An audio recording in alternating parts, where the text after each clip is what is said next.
පින්වත්නි හැම දිනාටම තෙරුවන් සරණයි. ධර්ම ශ්‍රවණයට පළමුව සරණ සීලේහි පිහිටා පන්සිල් සමාදන් වීම සඳහා নমස්කාරය කියන්න කවුරුත් තුන් වතාවක්.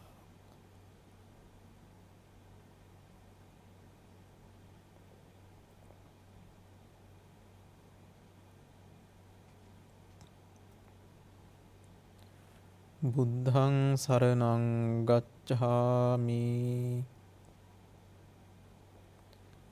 ධම්මං සරණං ගච්ඡාමි සංඝං සරණං ගච්ඡාමි ဒ ුතියම්පි බුද්ධං සරණං ගච්ඡාමි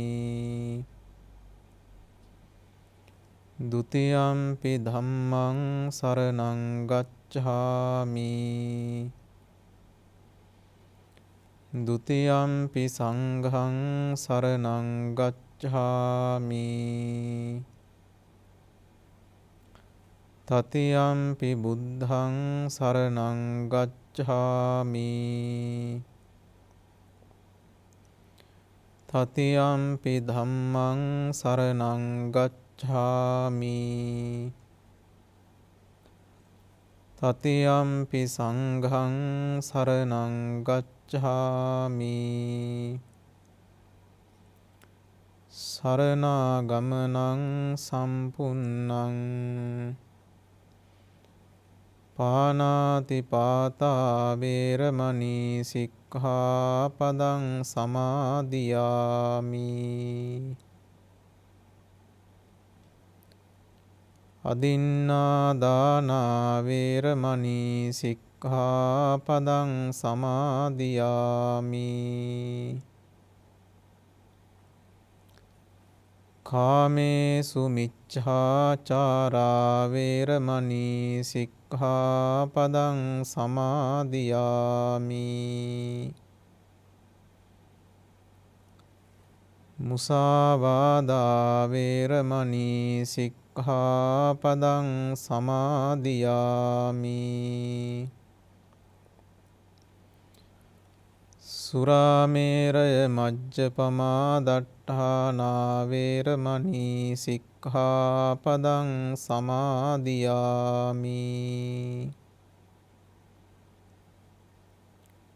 ติสรเนนสัดหิงปัญจสีลังธัมมังสาธุคังสุรักขิตังคัตวาอัปปมาเดนสัมปาเดตับบังสมันตาจักขวาเลสุอัตรากัจฉันตุเดวตาสัทธัมมังมุนิราจัสสะสุนันตุสักกโมกขดัง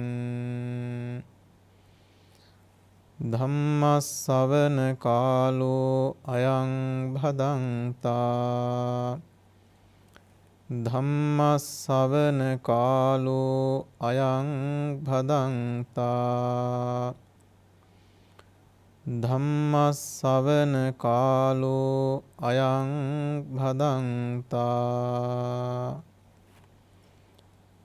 นะโมตัสสะภะคะวะโตอะระหะโตสัมมาสัมพุทธัสสะ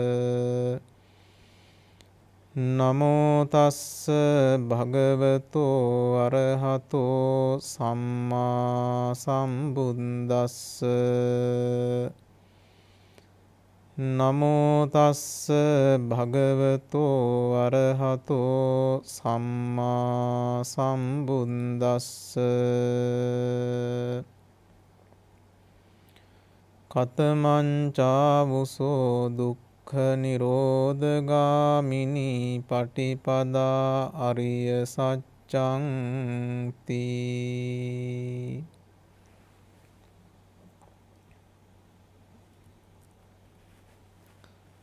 පූජනීය මහා සංඝරත්නයන් අවසරයි කාරුණික පින්වත්නි මෙතෙන් සිට මේ පින්වත් පිරිස සූදානම් වෙන්නේ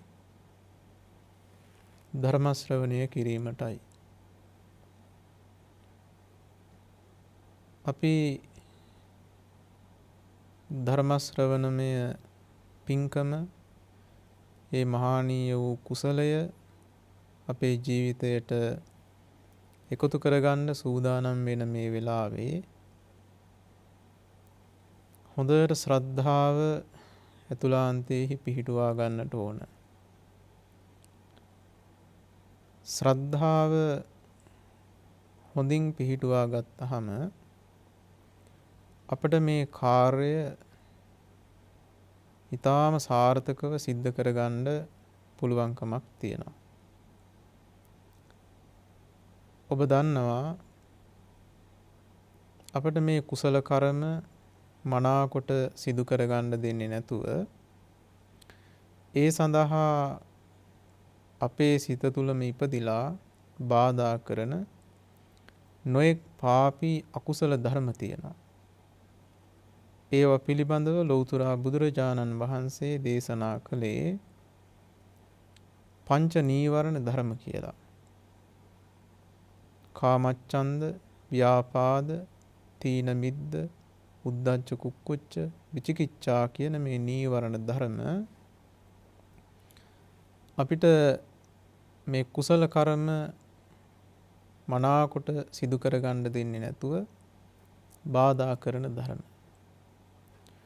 කාමච්ඡන්දය අධික නම්, ව්‍යාපාදය අධික නම්, තීන මිද්ද, උද්ධච්ච කුක්කුච්ච, විචිකිච්ඡා කියන මේ නීවරණ ධර්මයන්ගෙන් වැහුණ සිතක් නම් තියෙන්නේ, යට වුණ සිතක් නම් තියෙන්නේ, පින්වත්නි ධර්ම ශ්‍රවණමය නැමැති කාර්ය, ඒ සිද්ධිය, ඒ කුසලය මනාකොට තමන්ගේ ජීවිතයට රැස් කරගන්න, එකතු කරගන්න පුළුවන්කමක් ලැබෙන්නේ නැහැ.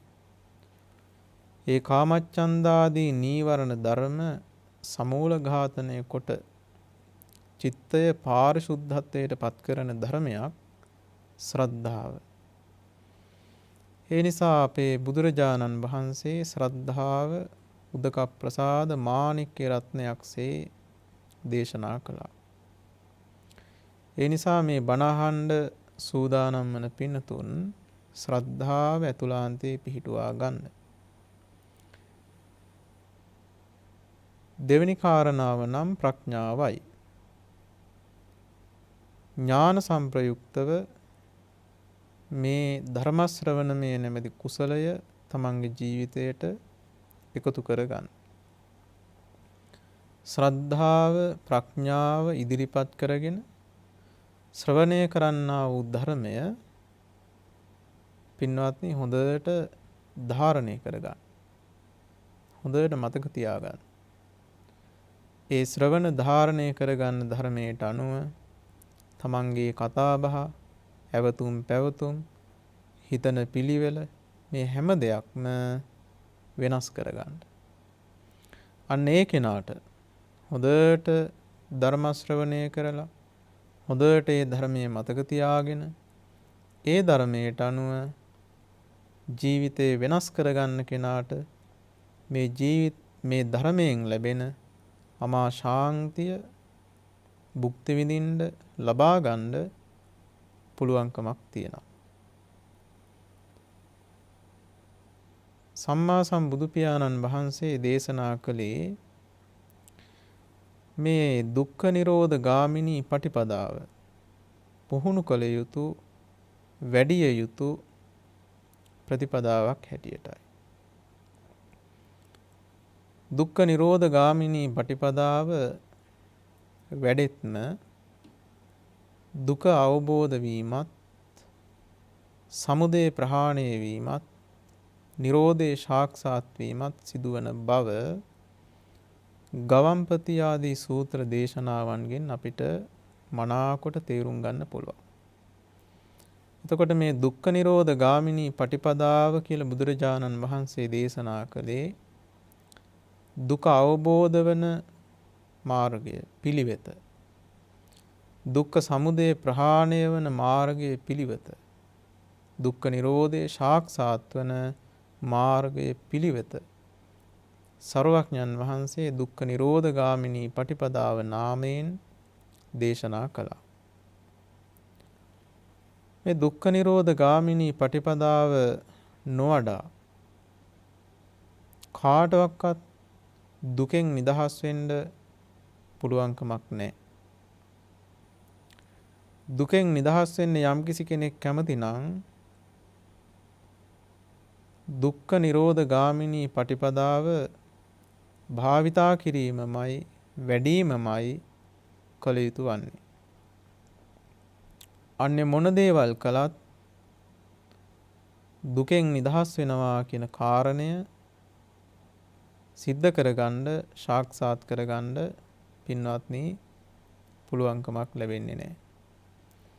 අපි දුකෙන් නිදහස් වෙන්න කියලා හිතාගෙන කායික වූත් මානසික වූත් දුකෙන් නිදහස් වෙන්න කියලා හිතාගෙන නොඑක් ආකාරයේ දේවල් සිද්ධ කරනවා. ඇත්ත වශයෙන්ම මේ ජීවිතේ කරන හැම දෙයක්ම අපි හිතලා කල්පනා කරලා මේ ජීවිතේ කරන හැම දෙයක්ම දුකෙන් නිදහස් වෙන්න කියලා හිතාගෙන දුකෙන් මිදෙන්න කියලා හිතාගෙන කරන දේවල්. ඔබ හොඳට හිතලා බලන්න.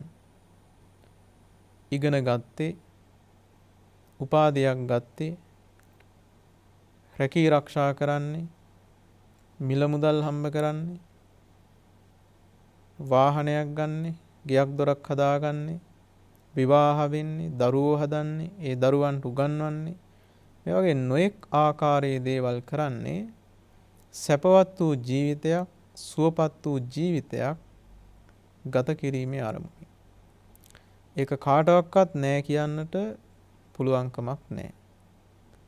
ඒත් ඔබ කල්පනා කරලා බලන්නට ඒ දේවල් තමන්ගේ ජීවිතයට ලං කර ගත්තට ඇත්තටම ඒ දේවල් දුක්ඛ නිරෝධයේ පිණිස උපකාර වෙනවද? ඒ දේවල් ලං කරගත්තා කියලා මානසික රිදුමෙන් කායික රිදුමෙන් ඔබ මිදිලද කියලා කල්පනා කරලා බලන්නට ඕනේ. කායික වූත් මානසික වූ දුක අති ඉක්මවා යන ක්‍රමය දුක්ඛ නිරෝධ ගාමිනී පටිපදාව. සිද්ධාර්ථ මහබෝසතාණන් වහන්සේ සක්විති රාජ සම්පත්තිය අතහැරලා මේ උතුම් වූ ප්‍රතිපදාව හොයාගත්තේ. සක්විති රජකම නමුත් සදාතනික සැපය නොවන බව සර්වඥන් වහන්සේ බුදුරජාණන් වහන්සේ දේශනා කළා. ඒ සදාතනික සැපයකට පත් වෙන්න කැමති කායික වූ මානසික වූ දුක ඉක්මවා යන්න කැමති හැමෝම කවුරුත් මේ දුක්ඛ නිරෝධ ගාමිනී පටිපදාව හොඳට භාවිත කළ යුතුයි වැඩි යුතුයි. ඔබ කල්පනා කරලා බලන්න පින්වත්නි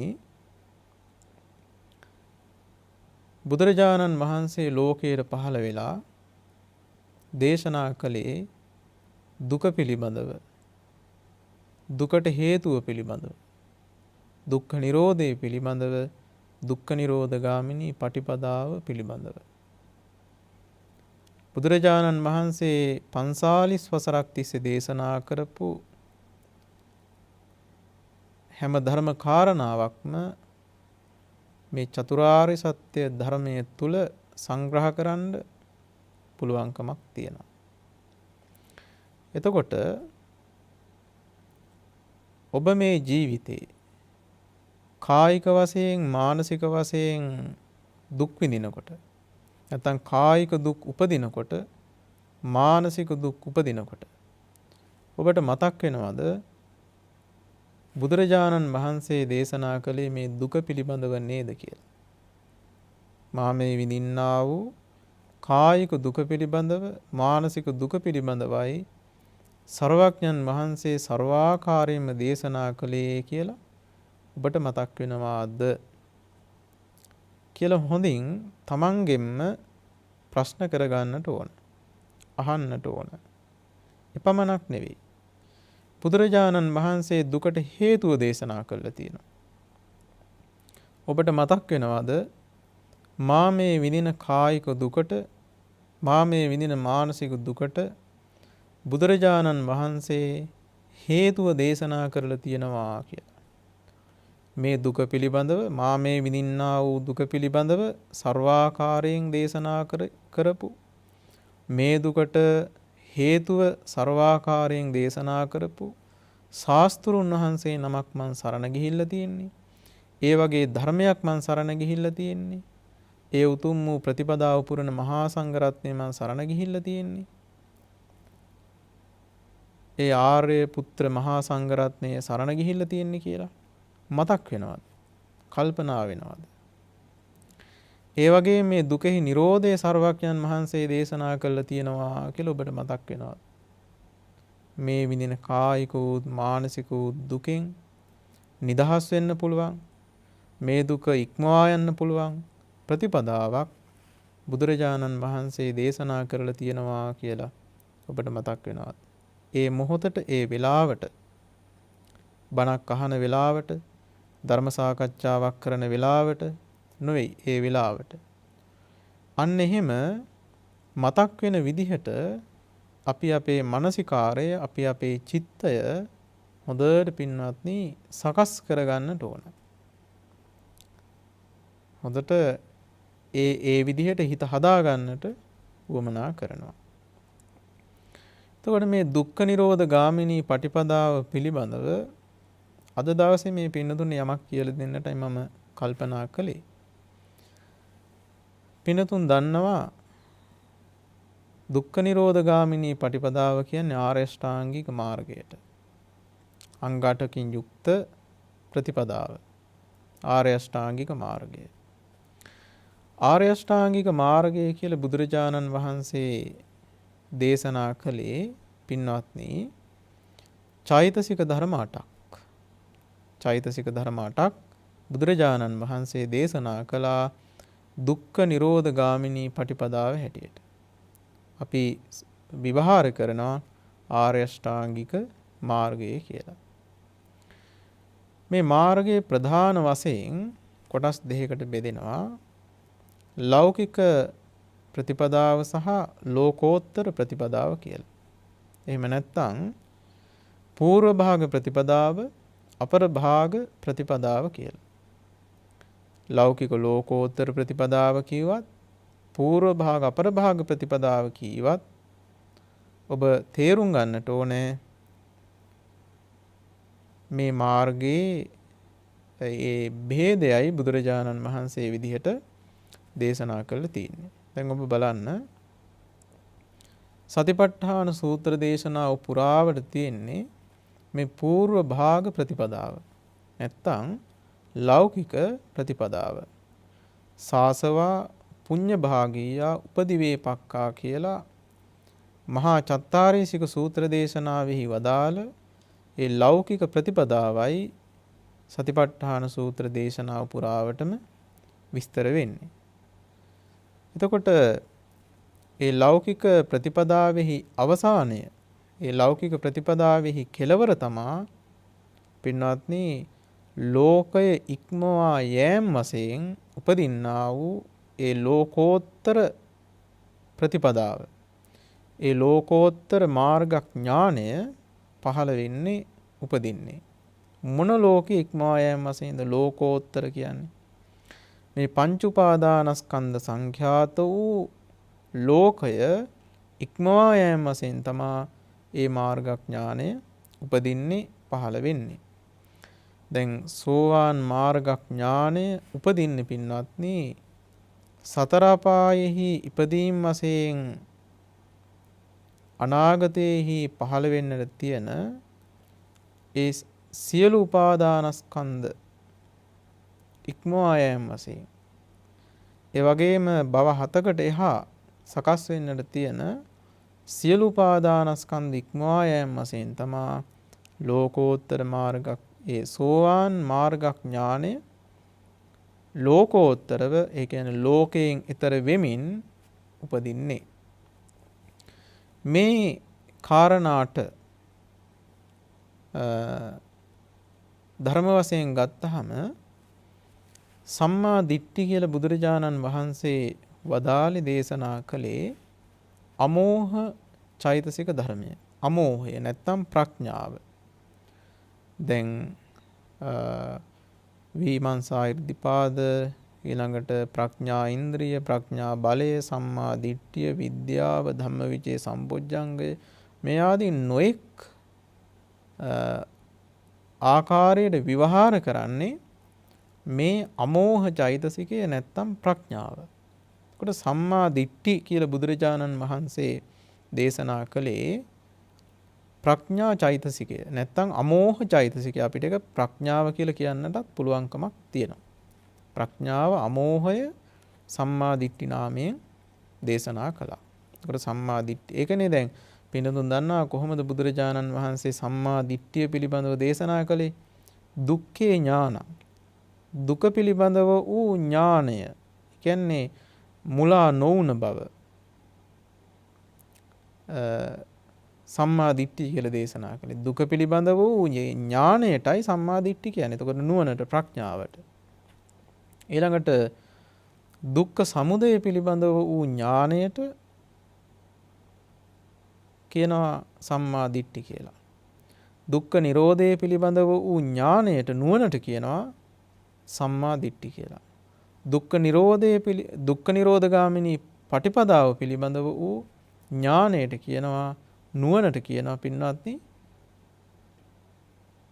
සම්මා දිට්ඨි කියලා. ඒකට සම්මා දිට්ඨි කිව්වේ අමෝහයට ඥානයට නැත්නම් ප්‍රඥාවට කියලා අපිට කියන්න පුළුවන්කමක් තියෙනවා. ඒකට සම්මා දිට්ඨි නාමයෙන් බුදුරජාණන් වහන්සේ දේශනා කළේ අමෝහය නැත්තම් ප්‍රඥාව. එතකොට මේ ප්‍රඥාව ලෞකික සිත්වල යෙදෙනකොට ඒක ලෞකික සංඛ්‍යාවට යන්නේ. ඒක ලෝකයට අයිති. ලෝක ඉක්මවා යාම වශයෙන් නෙවෙයි. ලෝකයට අයිති සංඛ්‍යාවට යන්නේ. එතකොට ඒක ලෞකිකයි. ඊළඟට බුදුරජාණන් වහන්සේ දේශනා කළා මේ ලෞකික සිත්වල ප්‍රඥාව නැත්තම් අමෝහය යෙදෙනකොට ඒක සාසවා පුඤ්ඤ භාගියා උපදිවේපක්කා කියලා. එතකොට අපි තේරුම් ගන්නට ඕනේ මේ සම්මා දිට්ඨි කියන්නේ අමෝහයට ප්‍රඥාවට. ඊළඟට සම්මා සංකප්ප කියලා බුදුරජාණන් වහන්සේ දේශනා කළේ කුමකටද? සම්මා සංකප්ප කියලා භාග්‍යතුන් වහන්සේ දේශනා කළේ විතක්ක චෛතසිකයට. විතක්ක කියන චෛතසික ධර්මයට. දැන් මං හිතනවා මේ පින්වත් පිරිස ධර්ම ශ්‍රවණය කරන පිරිස, ඒ වගේම ධර්මයේ පිළිබඳව අධ්‍යයනය කරන පිරිසක්. දැන් ඕනතරම් මේ පින්නතුන්ට ධර්ම දේශනා ශ්‍රවණය කරන්න පුළුවන්, ධර්ම පුස්තක පරිශීලනය කරන්නට පුළුවන්. ඉතින් අපි කවුරුත් උත්සාහවත් වෙන්නේ බෞද්ධයින් හැටියට මේ ජීවිතේ නිවන් දැක ගන්න බැරුණොත් ඊටාම ඉක්මන් භවයක මේ සංසාර දුකෙන් නිදහස් වෙන්නටනේ. එතකොට මේ ජීවිතේ බැරි වුණොත් ඊටාම ඉක්මන් භවයක සංසාර දුකින් නිදහස් වෙන්න කැමති කෙනෙක් කල යුත්තේ මොකක්ද? මේ ප්‍රතිපදාව හොඳට පුහුණු කරන එක, ප්‍රතිපදාව හොඳට වඩන එක. එතකොට ප්‍රතිපදාව පුහුණු කරන්න, ප්‍රතිපදාව වඩන්න පින්වත්නි, ඒ ප්‍රතිපදාව පිළිබඳව හොඳ ඥානයක්, හොඳ දැනුමක් අපිට තියෙන්නට උවමනා කරනවා. එතකොට සම්මා දිට්ඨි කිව්වා අමෝහයට, සම්මා සංකප්ප කිව්වා විතක්කයට, විතක්ක චෛතසික ධර්මයට. ඊළඟට සම්මා වාචා, සම්මා කම්මන්ත, සම්මා ආජීව. මේ කාරණා තුන අයිති වෙන්නේ කුමකටද? සීලස්කන්ධයට. මේ කාරණා තුන සංග්‍රහ වෙන්නේ සීලස්කන්ධේ. සීලස්කන්ධය මේ කාරණා තුනේ සංග්‍රහ වෙනව නෙවෙයි. මේ කාරණා තුන සීලස්කන්ධයේහි සංග්‍රහයට එකතුවට යනවා. එතකොට සම්මා වාචා, සම්මා කම්මන්ත, සම්මා ආජීව කියලා බුදුරජාණන් වහන්සේ දේශනා කළේ මොනවද? දැන් ඔබට පැහැදිලි මුල් කාරණා දෙක. අමෝහය කියන එක යෙදෙන්නේ සිත තුලයි. අමෝහය කියන එක, ඒ ප්‍රඥාව කියන එක යෙදෙන්නේ සිතෙහි. එතකොට ඒක උප්පාද, ඒක නිරෝධ, ඒක ආලම්බන, ඒක වත්තුක කියන මේ සංප්‍රයෝග ලක්ෂණයන්ගෙන් යුක්ත චෛතසික ධර්මයක් අමෝහය කියන්නේ. ඒක යෙදෙන්නේ සිතේ. ඒ වගේම විතක්කය යෙදෙන්නේ සිතේ. විතර්කය කියන එක යෙදෙන්නේ සිතෙහි. මා මුලින්ම ඔබට කිව්වා මේ කාරණාටම මේ අංගාටම චෛතසික ධර්ම 8ක් කියලා. චෛතසික ධර්ම 8ක් කියලා මා මුලින්ම සඳහන් කළා. එතකොට සම්මා වාචා, දැන් ඔබ කල්පනා කරන්න සම්මා වාචාව කියන්නේ කුමක්ද කියලා කාගෙන් හරි ඇහුවොත් ගොඩක් වෙලාවට අපිට ලැබෙන පිළිතුර තමයි සම්මා වාචා කියන්නේ යහපත් වචනය කියන එක. යහපත් වචනය සම්මා වාචා කියලා. යහපත් වචනයටත් සම්මා වාචා කියලා ධර්මයේ විවහාර කළ තියෙනවා. ධර්මයේ එහෙම සඳහන් වෙනවා. නමුත් මේ ආර්ය අෂ්ටාංගික මාර්ග කතාවේදී සම්මා වාචා කියන්නේ යහපත් වචනයට නොවේ. යහපත් වචනයට නොවේ.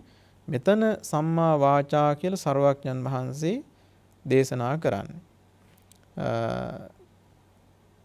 මග්ග විභංග සූත්‍රය, සච්ච විභංග සූත්‍රය වගේ සූත්‍ර දේශනාවන් කියවලා බලද්දී අපිට පේන දෙයක් තමයි කොහොමද බුදුරජාණන් වහන්සේ නැත්නම් සාරිපුත්ත මහරහතන් වහන්සේ මේ සම්මා වාචා කියන කාරණය විස්තර කළේ. කතමංචා උසෝ සම්මා වාචා මුසාවාදා වේරමණී, පිසුනා වාචා වේරමණී, පරුසා වාචා වේරමණී, සම්පප්පලාපා වේරමණී. මේ විදිහට තමා ඒ උතුමන් වහන්සේලා සම්මා වාචා කියන කාරණය විස්තර කරලා තියෙන්නේ, විවරණ කරලා තියෙන්නේ. එතකොට අපි කියන හැටියට නම් සම්මා වාචාව වෙන්න ඕන සත්‍ය කතා කිරීම, සමගිය පිණිස කතා කිරීම, ඒ වගේම මෘදු මොලොක් විදිහට කතා කිරීම, අර්ථාන්විතව කතා කිරීම. ඒක තමයි අපි කියන විදිහට නම් සම්මා වාචා වෙන්නට ඕන කරන්නේ. හැබැයි ධර්මයේ විස්තර කරන්නේ සම්මා වාචා වනාහි, සම්මා වාචාව කියන්නේ මුසාවාදා වේරමණී, බොරු කීමෙන් වැළැක්ම. බොරු කීමෙන් වැළැක්ම. ඊළඟට කේලාම් කීමෙන් වැළැක්ම, පරුස වචන කීමෙන් වැළැක්ම, ප්‍රලාප කීමෙන් වැළැක්ම. එතකොට චතුර්විධ වාග් දුෂ්චරිතයෙන් වැළකීමයි සම්මා වාචා කියලා බුදුරජාණන් වහන්සේ දේශනා කළේ. එතකොට බලන්න, අපි හිතාගෙන ඉන්න අර්ථයයි බුදුරජාණන් වහන්සේ දීලා තියෙන අර්ථයයි මොනතරම් වෙනස්ද? හරියට අහසයි පොළොවයි වගේ කියලා ඔබට හිතෙන්නේ නැද්ද? අපි කියන යහපත් වචනය සම්මා වාචාවයි කියලා. නමුත් බුද්ධ ආදී මහෝත්තමයෝ දේශනා කරනවා මේ චතුර්විධ වාග් දුෂ්චරිතයෙන් වැළකීම, මුසාවාදයෙන් වැළකීම, පිසුනා වාචයෙන් වැළකීම, පරුසා වාචයෙන් වැළකීම, ප්‍රලාපයෙන් වැළකීම තමයි සම්මා වාචා කියලා. චතුර්විධ වාග් දුෂ්චරිතයෙන් වැළකීමයි සම්මා වාචා කියලා බුදු පියාණන් වහන්සේ, මහරහතන් වහන්සේලා දේශනා කළා තියෙනවා. අපි හිතනවා මේ කතා කරන යහපත් වචනය සම්මා වාචා කියලා. ඔබ තේරුම් ගන්නට ඕනේ සම්මා වාචාවෙහි ප්‍රභේද ධර්මයේ දක්වලා තියෙනවා. සම්මා වාචාවෙහි ප්‍රභේද ධර්මයේ දක්වනවා.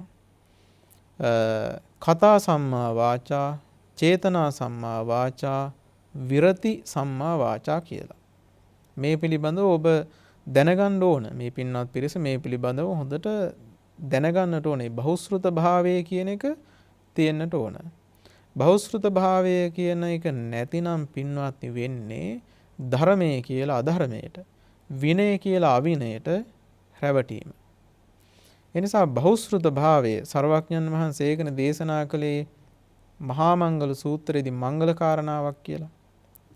මේ බහුශ්‍රృత භාවය කියන්නේ මංගල කාරණාවක්. එතකොට කතා සම්මා වාචා කියන්නේ දැන් අප ධර්ම දේශනා කිරීම වශයෙන් මේ කරන්නේ යහපත් කතාවක්. ඔබ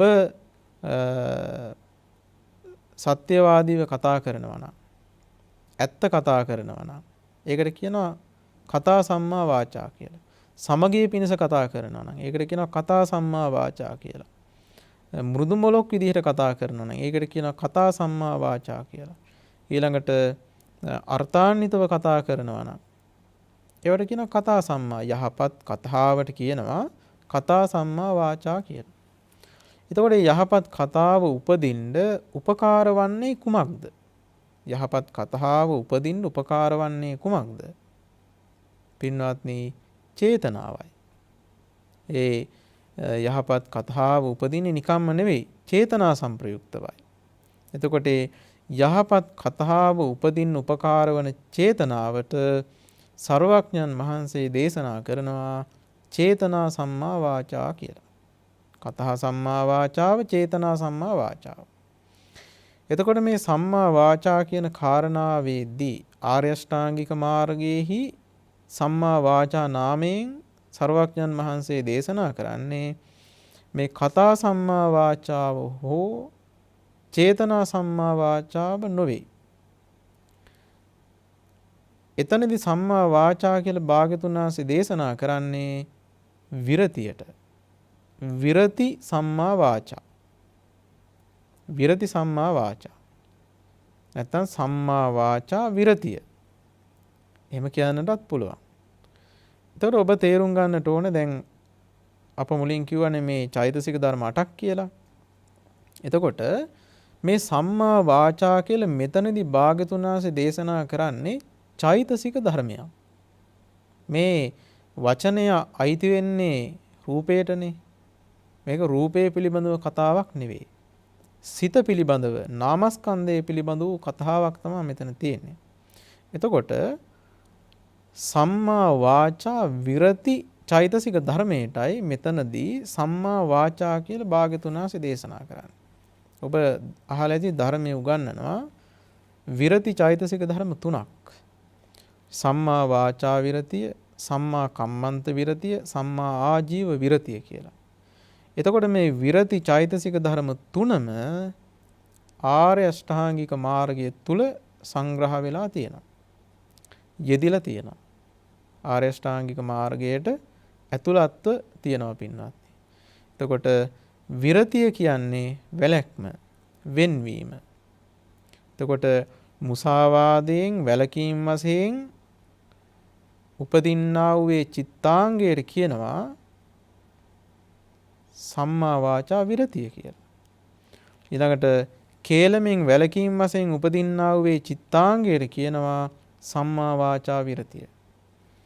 ඊළඟට මුසාවාදයෙන් වැළකීම් වශයෙන්, සම්ප්‍රප්පලාපයෙන් වැළකීම් වශයෙන් උපදින්නා වූ චිත්තාංගයට කියනවා සම්මා වාචා විරතිය කියලා. සම්මා වාචා විරතිය උපදින්නේ පින්වත්නි වැළකිව යුතු චතුර්විධ වාග් දුස්චරිතයෙන් වැළකීම් වශයෙන් ඒ විරති චෛතසික ධර්මයේ උපදින. දැන් සිකපද සමාදන් වෙද්දී සිකපද අදිෂ්ඨාන කරගත්තී, කැඩුන බිඳුන සිකපද වලට පිළියම් කරගද්දී ඇතැම් විට මේ විරතිය යෙදෙන්නට පුළුවනි. හැබැයි විශේෂයෙන්ම මේක යෙදෙනවා අර වැරදි වාග් දුස්චරිතයෙන් වැළකීම් වශයෙන් උපදින්නේ. එතකොට දැන් බලන්න මුසාවාදයෙන් වැළැක්ම උපදින්නේ කොහෙද? මුසාවාදයෙන් බොරු කියන එකෙන් වැළකීම උපදින්නේ චිත්ත සංප්‍රයුක්තවයි. ඊළඟට කේලාම් කීමෙන් වැළැක්ම උපදින්නේ චිත්ත සංප්‍රයුක්තව. මුසාවාදයෙන් වැළකීම උපදින්නේ චිත්ත සංප්‍රයුක්තව. ප්‍රලාප දෙඩීමෙන් වැළකීම උපදින්නේ චිත්ත සංප්‍රයුක්තවයි. එතකොට මේ පින්නතුන බොහෝම පැහැදිලි වෙන්නට ඕනේ බුදුරජාණන් වහන්සේ දේශනා කළේ මෙතන චෛතසික ධර්මයක් කියලා. චෛතසික ධර්මයක්. සම්මා වාචා කියලා මේ යහපත් කතාව කියලා ගත්තොත් එහෙම ඒක පින්වත්නි චෛතසික කතාවට ඇතුළත් එකක් නෙවෙයි. ඒක ඇතුළත් වෙන රූපයටයි. නමුත් මෙතනදී මේ චතුර්විධ වාග් දුස්චරිතයෙන් වැළකීම් වශයෙන් උපදින්නා වූ චිත්තාංගයටමයි සම්මා වාචා කියලා බුදුරජාණන් වහන්සේ දේශනා කළේ. ඒ චිත්තාංගය කියන්නේ සම්මා වාචා විරති චෛතසික ධර්මය. එතකොට සම්මා දිට්ඨි කිව්වේ අමෝහ චෛතසිකය, සම්මා සංකප්ප කිව්වේ විතක්ක චෛතසිකය, සම්මා වාචා කිව්වේ සම්මා වාචා විරති චෛතසික ධර්මය. එතකොට මේ විරතිය කියන එකත් ත්‍රිවිධාකාර බව අභිධම්ම ටීකාවේ දක්වලා තියෙනවා. ඒ විරතිය ආකාර 3කට. දැන් අපි බොරු කියන එකෙන් වළකින්නේ, කේලාම් කියන එකෙන් වළකින්නේ, ඊළඟට පරුස වචන කියන එකෙන් වළකින්නේ, ප්‍රලාප කියන එකෙන් වළකින්නේ යම් යම් කාරණාවන් මුල් කරගෙන. මොනවද ඒ කාරණාවන්? සර්වඥන් වහන්සේ දේශනා කරනවා මේ විරතිය ත්‍රිවිධාකාරයි කියලා. සම්පත්ත විරති, සමාදාන විරති, සමුච්ඡේද විරති කියලා. සමාදාන විරතිය, සම්පත්ත විරතිය, සමාදාන විරතිය, සමුච්ඡේද විරතිය. දැන් ඔබ බලන්න, ඔබ සමහර වෙලාවට වැරදින් වළකිනවා නේද? තමන්ගේ තත්ත්වය ගැන සලකලා. මම අම්මා කෙනෙක්, මම තාත්තා කෙනෙක්, මම වැඩිහිටියෙක්, නැත්තම් මම භික්ෂූන් වහන්සේ නමක්, මම මේ සමාජයේ මේ වැදගත් කෙනෙක්. ඒ විදිහට තමන්ගේ රසාව මේ රැකියාව ගැන කල්පනා කරලා, තමන්ගේ සමාජ තත්ත්වය ගැන කල්පනා කරලා, නොඑක් ආකාරයට කල්පනා කරලා ඒ වැරදි වලින් අයින් වෙනවා. ඒකට කියනවා සම්පත්ත විරතිය කියලා. ඒකට කියන්නේ සම්පත්ත විරතියයි. මේ දැන් කෙනෙකුට හිතෙන්නට පුළුවන් මේ වගේ මේ දුබල සත්තු ඝාතනය කිරීම මා වගේ මිනිසෙකුට සුදුසු වැඩක් නොවේය කියලා කල්පනා කරලා ප්‍රාණඝාතයෙන් අයින් වෙනවා. එතකොට එතන යෙදෙන්නේ මොකක්ද? සම්පත්ත විරතිය. සම්පත්ත විරතිය. දැන් ඇතමෙක් සමාදාන විරති. සමාදාන විරති කියන්නේ දැන් සමාදන් වෙනවනේ. මුසාවාදා වේරමණී සික්ඛාපදං සමාදියාමි.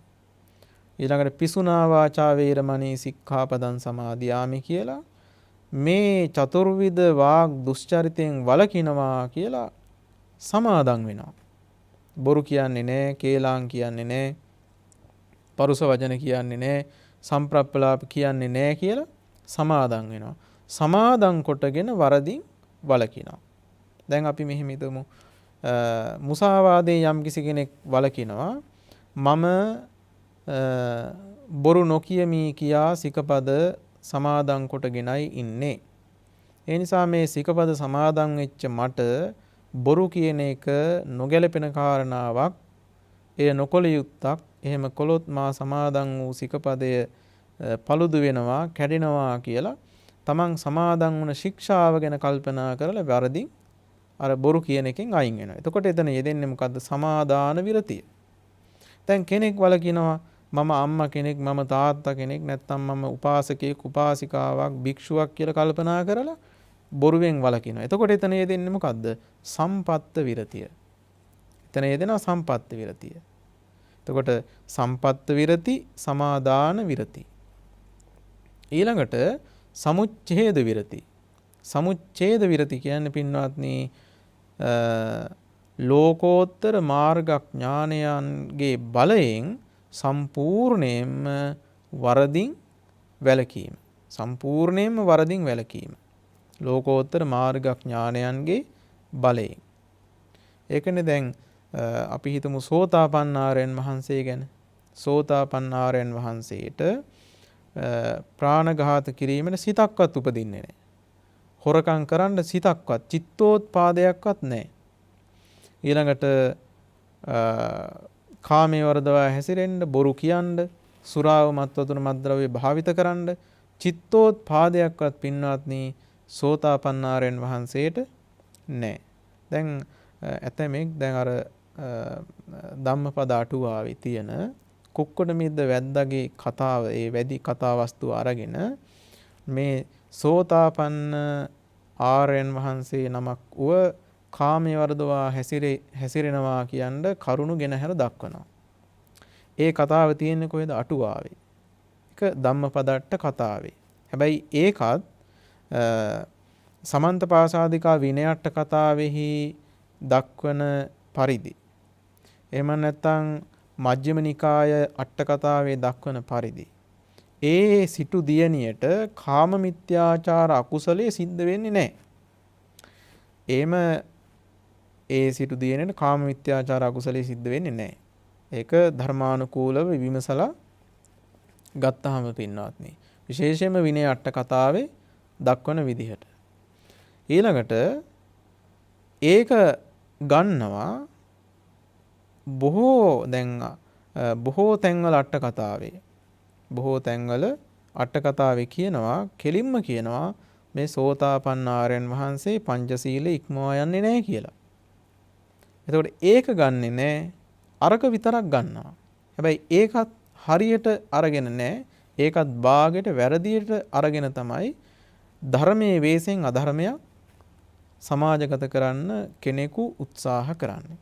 ඒ නිසා ඔබ තේරුම් ගන්නට ඕනේ සෝවාන් මාර්ගඥානයෙන් ප්‍රාණඝාත චේතනාව, ඒ කියන්නේ ප්‍රාණඝාත කරන්න චේතනාවක්වත් නූපදින තත්වයට චිත්තය පාරිශුද්ධත්වයට පත් වෙනවා. ඊළඟට සොරකම් කරන්න චේතනා කල්පනාව, ඒ කියන්නේ සොරකම් කිරීම පිණිස චිත්තෝත්පාදයක්වත් නැහැ. කාමයේ වරදවා හැසිරෙන්න, බොරු කියන්න, සුරාව, මත්වතුර, මත්ද්‍රව්‍ය භාවිත කරන්න චිත්තෝත්පාදයක්වත් නැහැ. පින්වත්නි, සෝතාපන්න ආර්ය ශ්‍රාවකයෙක් පංච දුස්චරිතයේ යෙදුනා කියලා කියන්නට පෙළේවත්, අට කතාවලවත්, ටීකාවලවත් කිසිම තැනක සාක්ෂියක් කෙනෙකුට ඉදිරිපත් කරන්න පුළුවන් කමක් නැහැ. හැබැයි සෝතාපන්න ආර්යයන් වහන්සේ මේ පංචශීල ධර්මයේ ව්‍යතික්‍රමණය කරන්නේ නැහැ කියන්නේ ඕනතරම් සූත්‍ර දේශනා තියෙනවා. ඒ වගේම අටුවාවේ විස්තර තියෙනවා, ටීකාවේ විස්තර තියෙනවා. මේ පිළිබඳව ආචාර්ය වාද තියෙනවා විනය ටීකාවල. ඒ හැම කාරණාවක්ම ගත්තාම ඒ හැම කාරණාවකම තියෙන්නේ සෝතාපන්න ආර්යයන් වහන්සේ පංචශීලය ඉක්මවා යන්නේ නැහැ කියලා. සෝතාපන්න ආර්යයන් වහන්සේ පංචශීලයේ විතික්‍රමණය කරන්නේ නැහැ කියලා. එතකොට ඒකට කියනවා පින්වත්නි සමුච්ඡේද විරතිය කියලා. ඔබට පැහැදිලි සම්පත්ත විරති, සමාදාන විරති, සමුච්ඡේද විරති. එතකොට සම්මා වාචා කියන එක මේ පින්නතුන් තේරුම් ගන්නට යහපත් වචනය නොවේ. මෙතනදී සම්මා වාචා කියන්නේ සම්මා වාචා විරති චෛතසික ධර්මයට. එතකොට ඒක චෛතසික ධර්මයක්. ඊළඟට සම්මා කම්මන්ත විරතිය. දැන් ගොඩාක් වෙලාවට අපි හිතන්නේ මේ යහපත් කර්මාන්ත නැත්නම් යහපත් ක්‍රියාවෝ තමා සම්මා කම්මන්ත කියලා. යහපත් ක්‍රියාව අපි කරන්නා වූ මේ යහපත් කටයුතු, යහපත් දේවල් සම්මා කම්මන්ත. දැන් ගොවිකම්, ඊළඟට වෙළඳාම් කිරීම ආදී වශයෙන් කරන්නා වූ මේ යහපත් දේවල් සමහර වෙලාවට කෙනෙක් හිතනවා යහපත් කර්මාන්ත කියලා. ඒවත් යහපත් කර්මාන්ත තමයි. නමුත් මෙතනදී මේ ආර්ය අෂ්ටාංගික මාර්ග කතාවේදී සම්මා කම්මන්ත කියලා බුදුරජාණන් වහන්සේ වදාළේ, දේශනා කළේ පින්වත්නි සම්මා කම්මන්ත විරති චෛතසික ධර්මය. දැන් අපි හිතන විදිහට නම් ආදරයෙන්, කරුණාවෙන් සතුන් හදා වඩා ගැනීම සම්මා කම්මන්ත වෙන්න ඕන. ඊළඟට හොරකම් කිරීමෙන් වැළකී පරිත්‍යාග කිරීම සම්මා කම්මන්ත වෙන්න ඕන. අපි හිතන විදිහට. ඊළඟට කාමිත්‍යාචාරයෙන් දුරව මේ නෙක්ඛම්මයේ පිරීම සම්මා කම්මන්ත වෙන්න ඕන අපි හිතන විදිහට. නමුත් පින්වත්නි, බුදුරජාණන් වහන්සේ, මහරහතන් වහන්සේලා කොහොමද සම්මා කම්මන්ත කියන මේ මාර්ගාංගය විස්තර කළේ? පාණාතිපාතා වේරමණී, ප්‍රාණඝාතයෙන් වැළකීමයි සම්මා කම්මන්ත. ප්‍රාණඝාතයෙන් වැළකීම වශයෙන් උපදින්නා වූ ඒ චිත්ත ස්වභාවයට කියනවා සම්මා කම්මන්ත කියලා. එතනදී කියන්නේ සම්මා කම්මන්ත විරති චෛතසික ධර්මය. ප්‍රාණඝාතයෙන් වැළකීම වශයෙන් උපදින්නා වූ ඒ චිත්තාංගයට කියන්නේ සම්මා කම්මන්ත. ඊළඟට සොරකම් කිරීමෙන් වැළකීම වශයෙන්, සොරකම් කිරීමෙන් වැළකීම වශයෙන් උපදින්නා වූ ඒ චිත්තාංගයට කියනවා සම්මා කම්මන්ත. කාමයේ වරදවා හැසිරීම වශයෙන් යන්නේ නැතුව, කාමයේ වරදවා හැසිරීමෙන් වැළකීමේ ඒ කාමයේ වරදවා හැසිරීමෙන් වැළකීම වශයෙන් උපදින්නා වූ ඒ චිත්තාංගයට කියන සම්මා කම්මන්ත. එතකොට ත්‍රිවිධ වූ කාය දුස්චරිතයෙන් වැළකීම වශයෙන් උපදින්නා වූ චිත්තාංගයටයි මෙතනදී කියන්නේ සම්මා කම්මන්ත කියලා. එතනදී කියන්නේ සම්මා කම්මන්ත විරති චෛතසික ධර්මය. විරවිතව්‍ය ධර්මයන්ගෙන් කියන්නේ වැළකිය යුතු ධර්මයන්ගෙන් වැළකීම් වශයෙන් උපදින්නා වූ චිත්ත ස්වභාවය. ඉතින් මේ පින්නතුන් මේ ගැන තවත් කරුණු කාරණා හොයලා බලන්නට කියලා මම ඉතින් ආරාධනාවක්ද මේ වෙලාවේ කරනවා. ඊළඟට මේ සම්මා කම්මන්තයේ ප්‍රභේද තියෙනවා. ක්‍රියා සම්මා කම්මන්ත, චේතනා සම්මා කම්මන්ත, විරති සම්මා කම්මන්ත කියලා. ක්‍රියා සම්මා කම්මන්ත කියන්නේ දැන් පින්නතුන් හිතන විදිහට කරන යහපත් ක්‍රියා. යහපත් කර්මාන්ත කියමුකෝ. යහපත් ක්‍රියා. ඒවට කියනවා ක්‍රියා සම්මා කම්මන්ත කියලා. ඒකට යහපත් චේතනාවක් තියෙන්නට ඕනනේ. ඒකට කියනවා චේතනා සම්මා කම්මන්ත කියලා. මෙතනදි කියන්නේ විරති සම්මා කම්මන්ත. විරති සම්මා වාචා, විරති සම්මා කම්මන්ත. එතකොට එතනදි කියන්නේ ත්‍රිවිධ වූ කාය දුස්චරිතයෙන් වැළකීම් වශයෙන් උපදින්නා වූ චිත්තාංගයට සම්මා කම්මන්ත කියලා විවහාර කරන්නේ මේ ආර්ය අෂ්ටාංගික මාර්ග කතාවේදී. ඔබ ඒක තේරුම් ගන්නට ඕන. ඊළඟ සම්මා ආජීව. සම්මා ආජීව කියන එකත් ගොඩාක් වෙලාවට අපි හිතන්නේ දහම් පාසල් වල පවා බොහෝ වෙලාවට උගන්වන්නේ පින්වත්නි යහපත් දිවි පැවැත්මයි කියලා. යහපත් දිවි පැවැත්ම යහපත් විදිහට ජීවත් වෙන එක තමයි සම්මා ආජීව කියලා උගන්වන්නේ. සමහරලාට අපි දැනගෙන ඉන්නේ, අපි ඉගෙනගෙන ඉන්නේ, අපි දරාගෙන ඉන්නේ මේ විදිහටයි. නමුත් ඔබ තේරුම් ගන්නට ඕන එතනදී සම්මා ආජීව කියලා කියන්නේ පින්වත්නි මේ යහපත් විදිහට මේ ජීවත් වෙන එක නෙවෙයි. යහපත් විදිහට ජීවත් වෙන එක නෙවෙයි. මිත්‍යා ආජීවයෙන් වැළකීම් වශයෙන් උපදින්නා වූ චිත්තාංගයට. පැහැදිලිද? මිත්‍යා ආජීවයෙන් වැළකීම් වශයෙන් උපදින්නා වූ ඒ චිත්තාංගයටයි කියන්නේ සම්මා ආජීව කියලා. සම්මා ආජීව. ඒකට කියනවා සම්මා ආජීව විරති චෛතසික ධර්මය. සම්මා ආජීව විරති චෛතසික ධර්මය. එතකොට ආජීවය හේතු කරගෙන නැත්නම් ජීවිතය හේතු කරගෙන කරන්නා වූ දුෂ්චරිතයන්ගෙන් වැළකීම් වශයෙන් උපදින්නා වූ යම් චිත්තාංගයක් වෙද්ද එයට කියනවා සම්මා ආජීව විරති චෛතසික ධර්මය කියලා. දැන් මිනිස්සු දිවි පැවැත්ම ප්‍රාණඝාත කරනවානේ. ජීවිතේ පවත්වා යන්න හොරකම් කරනවා. ජීවිතේ පවත්වා යන්න කාමවර්ධවා හැසිරෙනවා. බොරු කියනවා. සුරාව මත්වතුන මද්ද්‍රව්‍ය භාවිත කරන නොයෙක් ආකාරයේ මේ ලාමක පාපී අකුසල් සිද්ධ කරනවා. එතකොට දිවි පැවැත්වීම වශයෙන් දිවි පැවැත්මට උපකාර වීම වශයෙන් කරන්නා වූ යම් කාය වාග් දුෂ්චරිතයක් වෙනවා නම් ඒ දුෂ්චරිතයෙන් වැළකීම් වශයෙන් උපදින්නා වූ චිත්ත ස්වභාවයටයි කියන්නේ සම්මා ආජීව විරති චෛතසික ධර්මය. නැත්තම් සම්මා ආජීව කියන්නේ. එතකොට සම්මා ආජීව කියලා මේ ආර්ය අෂ්ටාංගික මාර්ග කතාවේදී විස්තර කරන්නේ සම්මා ආජීව විරති චෛතසික ධර්මයට. දැන් මේ පින්නතුන මේ කාරණය පැහැදිලි වෙන්නට ඇති කියලා මම විශ්වාස කරනවා. පැහැදිලි නොවෙත් නම් ඔබ කරන්නට ඕනේ කල්යාණ මිත්‍රයන් සමග සාකච්ඡා කිරීම, මේ පිළිබඳව ලියවිලා තියෙන පොත්පත් හොඳට පරිශීලනය කරන එක. එහෙම කරලා තමන්ගේ දැනුම, තමන්ගේ ඥාණය හොඳට පිරිසිදු කරගන්න එක තමයි කරන්නට තියෙන්නේ. සමහර වෙලාවට අද වර්තමානයේ ආර්ය අෂ්ටාංගික මාර්ගය මොකක්ද කියලාවත් දන්නේ නැතුව ගොඩක් වෙලාවට සමහර අය බොහෝ වෙලාවට 99%කටත් වඩා පිරිසක්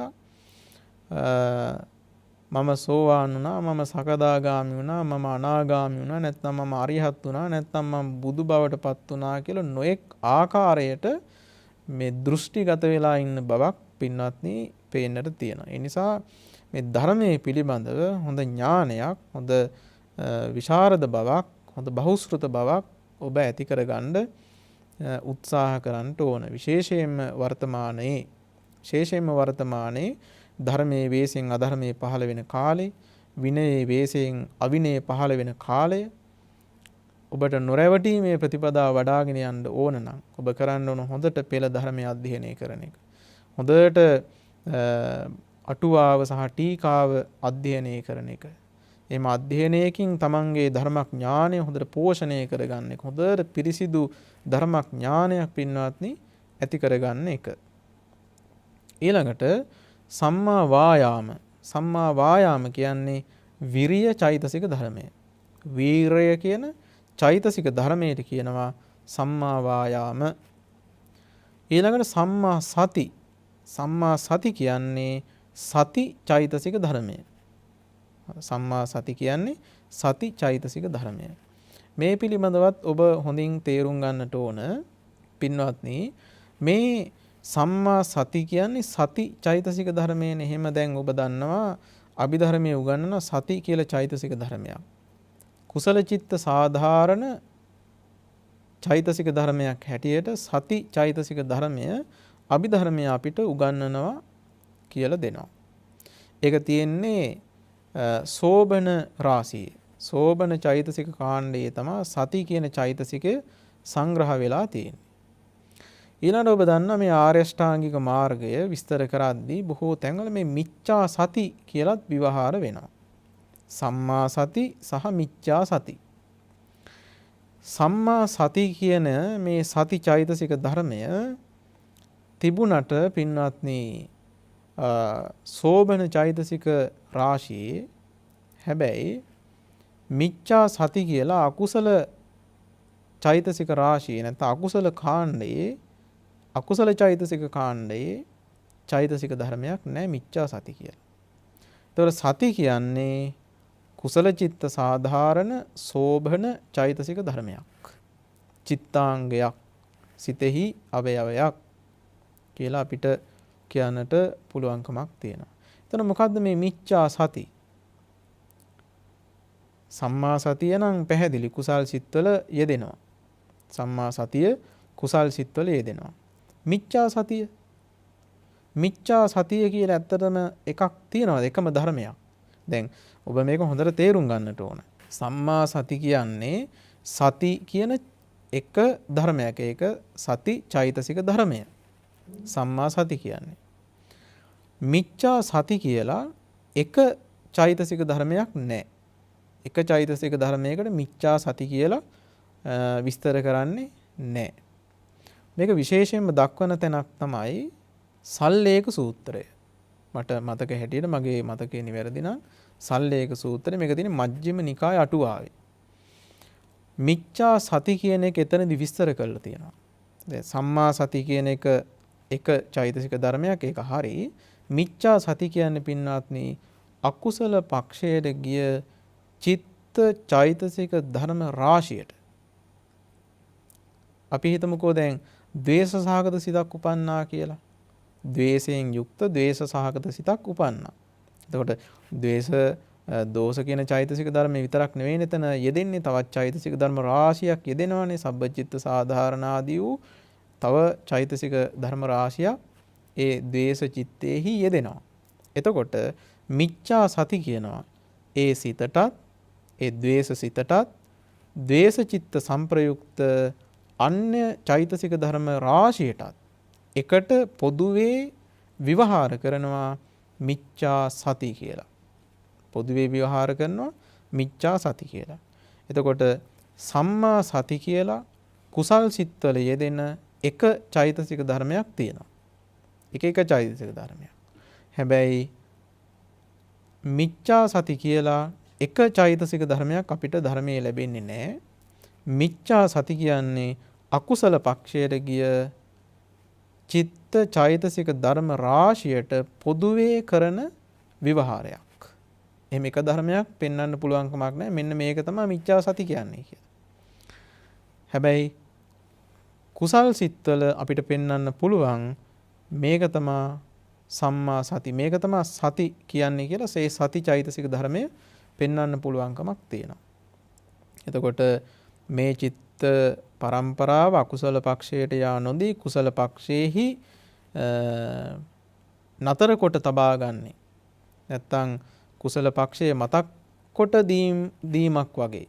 මතක් කොට දීමක් වගේ කුසල පක්ෂයට හරවල එවන්නේ මේ සති කියන චෛතසික ධර්මයෙන්. සතිය ඇති තාක් පින්වත්නි මේ චිත්ත පරම්පරාව අකුසලයට යන්නේ. කාමෝග, භවෝග, ditthiyෝග, අවිජ්ජාෝග කියන මේ ඕග වලට හසු වී ගසාගෙන යන්නේ චිත්ත පරම්පරාව සතිය තියන තාක්. ඇයි? සතිය ඒකාන්ත වශයෙන් හැම කුසල සිතකම යෙදෙනවා. සතිය නැති කුසල චිත්තයක් හොයාගන්න පුළුවන් කමක් නැහැ පින්වත්නි. සතිය නැති හැම වෙලාවකම චිත්ත පරම්පරාව වැඩ කරන්නේ කොහෙද? අකුසල පක්ෂයේහි. එතකොට සතිය උපකාර වෙන්නේ මේ චිත්ත පරම්පරාව කුසල පක්ෂයේහි නතර කොට රඳවා තබා ගන්න.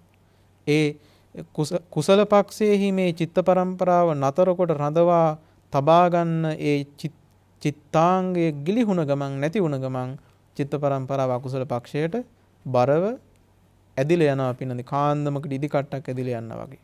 එතකොට එහෙම සති කියලා එක චෛතසික ධර්මයක් කුසල සිත්වල කුසල පක්ෂයේ යෙදෙනවා. හැබැයි මිච්ඡා සති කියලා වෙනම එක ධර්මයක් නැහැ. මිච්ඡා සති කියන්නේ අකුසල පක්ෂයට ගිය චිත්ත චෛතසික ධර්ම රාශියටම කියන පොදු විවහාරයක් බව ඔබ හොඳට මතක තියාගන්න ඕන. නැත්නම් ගොඩක් වෙලාවට මිනිස්සු කියන මේ වැරදි කරනකොට මේ මිච්ඡා සතියේ යෙදෙනවා කියලා. එහෙම ගන්න මේ එක චෛතසික ධර්මයක් හැටියට. නැත්නම් පූසෙක් මීයක් අල්ලන්න යන වෙලාවේ අර කුරුමානම් අල්ලන වෙලාවේ අර එතනත් නිකන් බොහොම සතිමත් බවක් වගේ තමයි පේන්නේ. එතන සතිය නෑ ඇත්තටම. එතන මොකද අකුසල් සිත් උපදින නිසා. දැන් අපි හිතමු මිනිස්සෙක් හොරකමක් කරන්න යන වෙලාවේ බොහොම කල්පනාකාරීව යනකොට මිනිස්සු කියනවා මේ මිච්ඡා සතියයි එතන යෙදෙන්නේ කියලා. එහෙම මේ මිච්ඡා සති කියලා එක චෛතසික ධර්මයක් නෑ. මිච්ඡා සති කියලා අපි කියන්නේ අකුසල පක්ෂයට ගිය චිත්ත චෛතසික ධර්ම රාශියට. මේක තමයි අපේ තේරවාද අර්ථකථනය. ඒ තේරීය ඒ කියන්නේ මහතෙරුන් වහන්සේලා අපේ ආචාර්යයන් වහන්සේලා අපිට කියලා දීලා තියෙන විදිහ, උගන්වලා තියෙන විදිහ, ඊළඟට අර්ථකථාවන්හි ටීකාවන්හි දැක්වෙන විදිහ මේ විදිහයි පින්වත්. ඒ නිසා මේක ඇත්ත වශයෙන්ම ගලපලා බලනකොටත් හොඳට වැටහෙන දැනෙන කාරණාවක් මේක. දැන් ඔබ හොඳට ඒ කාරණාව පිළිබඳව වඩාත් අවධානය යොමු කරන්නට ඕන. මොකද අද වර්තමානයේ ගොඩාක් වෙලාවට සතිමත් බව පුරුදු කරන ලෝකේ බොහෝ වෙලාවට ගොඩක් අය සතිමත් බව පුහුණු කරන බවක් පේන්නට තියෙනවා. ඒ නිසා මේ සතිය පිළිබඳවත් හොඳට දැනගන්න එක හොඳයි. ඒ වගේ මිච්ඡා සතිය පිළිබඳවත් හොඳට දැනගන්න එක හොඳයි තමන්ගේ ප්‍රතිපදාවට. එතකොට සති කියන්නේ සම්මා සති කියන්නේ සති චෛතසික ධර්මය. ඊළඟ සම්මා සමාධි කියන්නේ පින්වත්නි ඒකග්ගතා කියන චෛතසික ධර්මය. ඒකග්ගතා කියන චෛතසික ධර්මය. එතකොට භාග්‍යතුන් වහන්සේ දේශනා කරන ධර්මයේ මේ ලෞකික සිත්වල දැන් කාමාවචර, රූපාවචර, අරූපාවචර ආදී මේ මේ සිත්වල මේ ලෞකික සිත්වල ඇත්ත වශයෙන්ම කාමාවචර, රූපාවචර, අරූපාවචර කියන මේ ලෞකික සිත්වල මේ චෛතසික ධර්මාට කිසිම හේතුවක් නිසාවත් එකට එකතු වෙන්නේ නැහැ පින්වත්නි. කිසිම හේතුවක් නිසාවත් එකට එකතු වෙන්නේ නැහැ. සම්මා දිට්ඨි, සම්මා සංකප්ප, සම්මා වායාම, සම්මා සති, සම්මා සමාධි කියන මේ චෛතසික ධර්ම පහත් එක්ක ඕන්නම් යෙදෙයි මේ සම්මා වාචා කියන චෛතසික ධර්මය. නැත්නම් සම්මා කම්මන්ත කියන චෛතසික ධර්මය. නැත්නම් සම්මා ආජීව කියන චෛතසික ධර්මය. පැහැදිලිද පින්නතුන්ට? එතකොට උපරිම වශයෙන් ලෞකික සිත්වල උපරිම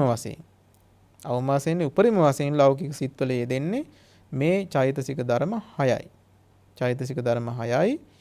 විරති චෛතසික ධර්ම 3 මේ ලෞකික සිත්වල එකට යෙදෙන්නේ නැහැ පින්නත්නි. ලෞකික සිත්වල එකට යෙදෙන්නේ නැහැ. ඒකට හේතු ධර්මයේ දක්වලා තියෙන බොහෝම පැහැදිලි පින්නත්නි. අය කිසිම මේ සංශෝධනයක් කරන්න අපිට දෙයක් නැහැ. බොහෝම පැහැදිලිව අපේ පුරාණ හිටු මහතෙරුන් වහන්සේලා, ආචාර්යයන් වහන්සේලා අප ගැන මහා කරුණාවකින් මේ හැම ධර්ම කාරණාවක්ම නිර්වුල් කරලා විස්තර කරලා දක්වලා තියෙනවා. අපිට තියෙන්නේ ඒවා හරියට මනාකොට අධ්‍යයනය කිරීම. හොඳට අධ්‍යයනය කරනවා නම් මනාකොට අපිට මේ ප්‍රශ්න ගැටලු විසඳ ගන්නට පුළුවන්කමක් තියෙනවා පින්වත්නි. එතකොට මේ විරති චෛතසික ධර්ම තුන එකට ලෞකික සිත්වල යෙදෙන්නේ නැහැ. යෙදෙනවා නම් යෙදෙන්නේ ලෝකෝත්තර සිත්වල. ලෝකෝත්තර මාර්ග සිත්වලයි.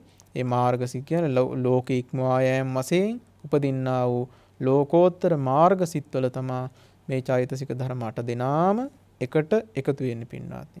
ඒ නිසා තමයි අර ධර්මයේ සංයුක්ත නිකායේ මග්ග සංයුක්තයේ තියෙන සූත්‍ර දේශනාවක දක්වන්නේ බුදුරජාණන් වහන්සේ වී ඇටයක් වරදවා තියලා. අපි හිතමු වී ඇටයක් හරහට තියලා ඒ වී ඇටේ පෑගුවට අතින් තද කළාට ලේ උපදින්නේ නැහැනේ, තුවාල වෙන්නේ නැහැ. හැබැයි වී ඇටේ කෙලින් තියලා මනාකොට වී ඇටේ පිහිටවලා කකුලෙන් තද කරොත්, අතින් තද කරොත් මොකද වෙන්නේ? ලේ උපදිනවා, තුවාල වෙනවා. මේ ඝන අර වී ඇටේ තුඩ කොච්චර හීනිද පින්වත්නි. හැබැයි ඔබ බලන්න මනාකොට තියලා ඒක පෑගුවොත්, ඒක අතින් තද කළොත් ඒ වී ඇටේ ඇනෙනවා. ඒකෙන් මහ විශාල දරුණු වේදනාවක් ඇති වෙනවා. මේ හැම හිල් කරන්න, මස් හිල් කරන්න වී ඇටේට ශක්තියක් තියෙනවා. ඒ කියන්නේ ඒ හරියට පිහිටුවලා තිබ්බොත් පින්වත්නි. අන්න ඒ වගේ තමයි මේ ආර්ය අෂ්ටාංගික මාර්ගයත්. කාරණා 8යි. හැබැයි මේ කාරණා 8 දෙනා එකට එකතු වුණොත් මේ පංච උපාදානස්කන්ධ සංඛ්‍යාත වූ ලෝකය අතික්‍රමණය කරන්න, ඉක්මවා යන්න පින්වත්නි පුළුවන්කමක් තියෙනවා. පංච උපාදානස්කන්ධ සංඛ්‍යාත වූ ලෝක ඉක්මවා යන්න පුළුවන්කමක් තියෙනවා මේ 8 දෙනා එකට එකතු වුණොත්. ඉතින් මේ 8 දෙනා විතරක් නෙවෙයි, තවත් ඒ සිතත් එක්ක එකට බැඳලා උපදින තව චෛතසික ධර්ම තියෙනවා. ප්‍රධාන වශයෙන් ගත්තාම ප්‍රධාන කාර්යයන් කරන ප්‍රධාන වශයෙන් ගත්තාම මේ කාරණා 8 දෙන. සම්මා දිට්ඨි කියන්නේ අමෝහ චෛතසිකය, සම්මා කම්මන්ත විරති චෛතසිකය, මේ විතර්ක චෛතසිකය, සම්මා වාචා විරති චෛතසිකය, සම්මා ආජීව විරති චෛතසිකය, සම්මා කම්මන්ත විරති චෛතසිකය, ඊළඟට සම්මා වායාම විරිය චෛතසිකය, සම්මා සති චෛතසිකය, සම්මා සමාධි ඒකග්ගතා කියන චෛතසිකය. එතකොට මේවා අපි ලෞකික වශයෙන් හොඳට පුරුදු කරන්න ඕන. දැන් ඔබ බණ ඇසීම් වශයෙන් මේ ක්‍රියාව කරනකොට, අප ධර්මයේ දේශනා කිරීම වශයෙන් මේ ක්‍රියාව කරනකොට අපිට පුළුවන් මේ චිත්තාංග බලවත් වෙන විදිහට, වර්ධනය වෙන විදිහට අපිට මේ කාර්යයන් කරන්න. එතකොට අපි හොඳට දිනදා ජීවිතේ ගත කරද්දී පින්වත්නි මේ චිත්ත ස්වභාවයන් තේරුම් අරගෙන මේ චිත්තාංග සිතෙහි යෙදෙන්නා වූ මේ අවයව හොඳට වටහාගෙන ඒවා බලවත් වෙන විදිහට, තමන්ගේ සිත තුළ වර්ධනය වෙන විදිහට අපි කටයුතු කරන්න ඕන. දාන සීල භාවනා කියන ත්‍රිවිධ පුණ්‍ය ක්‍රියාවන් කරනකොට, සීල සමාධි ප්‍රඥා ගුණ වඩනකොට, අපි හිතමු පරයන්ක භාවනාවක්, සක්මන් භාවනාවක් කරද්දී කරන්නට ඕන පින්වත්නි හොඳට මේ චෛතසික ධර්ම බලවත් වෙන විදිහට මේ ඒ දේවල් සිද්ධ කරන එක. එතකොට ඔබට පුළුවන්කමක් තියෙන මේක වර්ධනය, මේ කාරණාට වර්ධනය වෙලා ගිහිල්ලා එක වෙලාවක් එනවා මේ විදර්ශනා ඥානාදී මුහුකුරා ගිහිල්ලා ලෝකෙ අති ඉක්මවා යෑම වශයෙන් මේ 8 දෙනාම එකතු වෙලා ඒ මාර්ගසිත පහළ වෙන අවස්ථාවක්. ඉතින් මීට වඩා දීර්ඝව මම ධර්ම දේශනාව කරන්නට බලාපොරොත්තු වෙන්නේ නැහැ. මෙතනින් මේ ධර්ම දේශනාව නිමාවටපත් කරනවා. විශේෂයෙන්ම අද සිහි කරන්නට ඕන, මතක් කරන්නට ඕන මේ ධර්ම දේශනාවට පින්නාදී පූර්ණ අනුශාසකත්වයේ ධර්මින් කටයුතු කරන්නේ ඕස්ට්‍රේලියාවේ බෙරික් ශාක්‍ය මුනි සම්බුද්ධ විහාරාධිපති දිගාමනුල්ලේ විමලානන්ද නායක ස්වාමීන්ද්‍රයන් වහන්සේ. නායක ස්වාමීන්ද්‍රයන් වහන්සේගේ අනුශාසනාව ඇතුවයි මේ වසංගත කාලේ නිවසේදී ධර්ම දේශනාවන් ශ්‍රවණය කරන්න ඒ විහාරස්ථානයත් එක්ක ඉන්න ඒ දායක පින්වත් පිරිස මේ විදිහට කටයුතු කරන්නේ. ඉතින් අපි නායක ස්වාමීන්ද්‍රයන් වහන්සේට විශේෂයෙන්ම ආශිර්වාද කරනවා, පුණ්‍යානුමෝදනාවන් සිදු කරනවා. ඒ වගේම නායක ස්වාමීන් වහන්සේට ශක්තියක් වෙමින් විහාරස්ථානයේ වැඩ සිටින පූජනීය අනෙකුත් ස්වාමීන් වහන්සේලාට අපි ආශිර්වාද කරනවා, පින් අනුමෝදන් කරනවා. ඒ උතුමන් වහන්සේලාට නිදුක් නිරෝගී සුව චිරජීවනය වේවා කියලා. ඒ වගේම මේ කටයුත්ත පිටිපස්සේ ඉඳලා කටයුතු කරන ඒ බෙරික් ශාක්‍ය මුනි සම්බුද්ධ විහාරයේ පින්වත් දායක පිරිසට අපි ආශිර්වාද කරනවා. ඒ වගේම ධර්ම ශ්‍රවණය කළ ලෝවාසී හැම දෙනාටම අපි ආශිර්වාද කරනවා. මේ හැම දෙනාටම තුනුරුවන් සතු අනන්ත සූවිසි මහා ගුණ බලයෙන් සියලු යහපත වේවා කියලා. ඒ වගේම නිදුක් නිරෝගී සුව චිරජීවනය වේවා කියලා. මේ සිදු කරගත් උදාාරතර කුසලයේ මේ පින්නතුන්ට උතුම් වූ ධර්මාවබෝධය පිණිස නිර්වාණ අවබෝධය පිණිස උපකාරයක් වේවා, පාරමී කුසලයක් වේවා කියලා ප්‍රාර්ථනාවන් සිද්ධ කරනවා. පින්නතුන් නමින් අභාවයට පත්වන යම්තාක් ඥාතීන් පින් බලාපොරොත්තු වෙනම නම් ඒ හැම දෙනාටම මේ පින් වේවා කියලා පින් අනුමෝදන් කරනවා. ඒ වගේම පින් බලාපොරොත්තු වන සියලු දෙවියෝත් මේ පින් අනුමෝදන් වේවා. පින් බලාපොරොත්තු වන භූත පිසාච ආදී සියලු සත්වයෝත් මේ පින් අනුමෝදන් වේවා. ඒ හැම දෙනාගේත් සංසාර ජීවිත සුවපත් වේවා. පතන බෝධියකින් අමා නිවනින් සැනසේවා කියලා අපි පුණ්‍යානුමෝදනාවන් සිදු කරනවා. අපි ගාථාවන් කියලා දෙවියන්ට ඥාතීන්ට පින් අනුමෝදන් කරමු. එත්තාවතා චම්මේහි සම්භතං පුඤ්ඤ සම්පදං සබ්බේ දේවානුමෝදන්තු සබ්බ සම්පත්ති සිද්ධියා සබ්බේ භූතානුමෝදන්තු සබ්බ සම්පත්ති සිද්ධියා සබ්බේ සත්තානුමෝදන්තු සබ්බ සම්පත්ති සිද්ධියා. හැම දිනාටම තෙරුවන් සරණයි.